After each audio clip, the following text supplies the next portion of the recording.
Welcome back to the Glebe Gallery and to our series of videos about looking at art.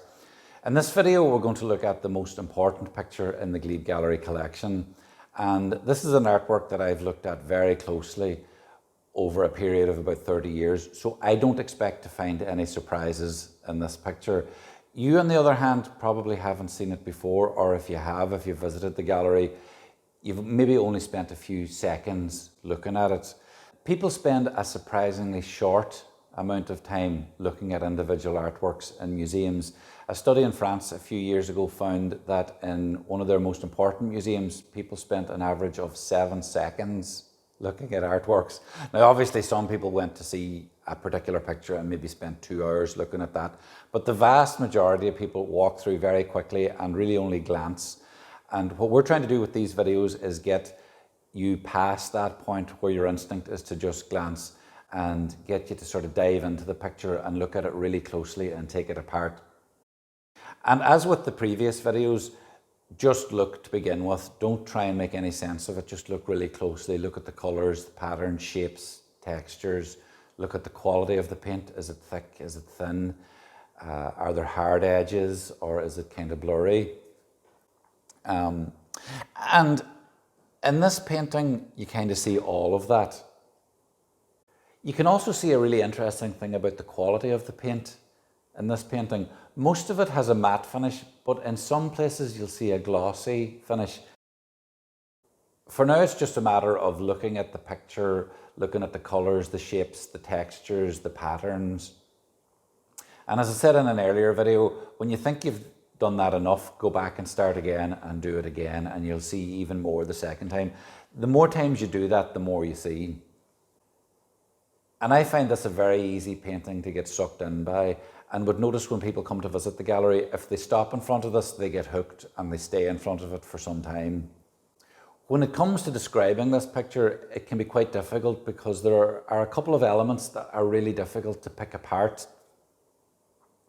I've looked at this picture and spoken about it a lot over the last 30 years, and it's a difficult painting to describe. And I developed a sort of a description that helps people pick it apart and put it together again and make sense of it.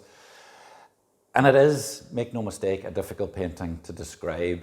So that exercise we talked about in earlier videos, where you describe this to somebody who can't see it, is really useful here.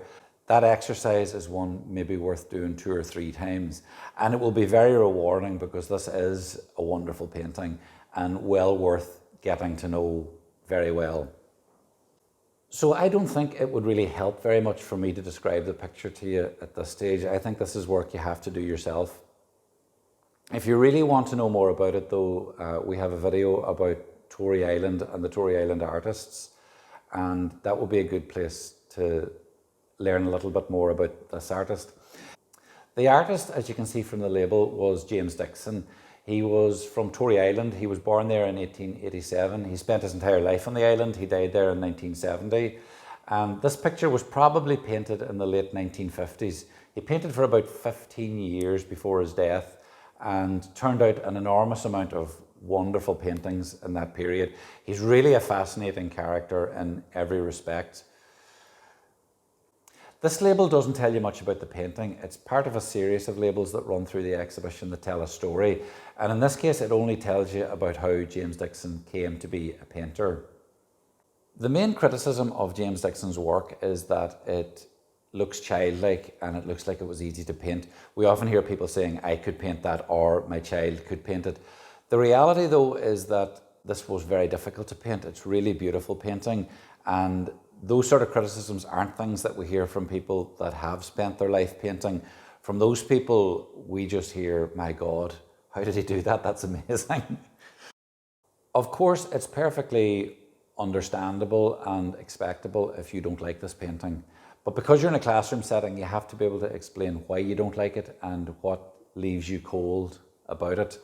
And unfortunately, the reverse is also true. If you do like the painting, you have to be able to say why and what's good about it. I've loved this painting for a very long time now, and I never grow tired of it. And even in the course of making this video, I've got blindsided by it and had to go back to the start again and repeat myself. And if you do feel you need an explanation, check out the video at this link. But for the moment, it's enough to just look at the picture and enjoy looking at it. So West End Village by James Dixon.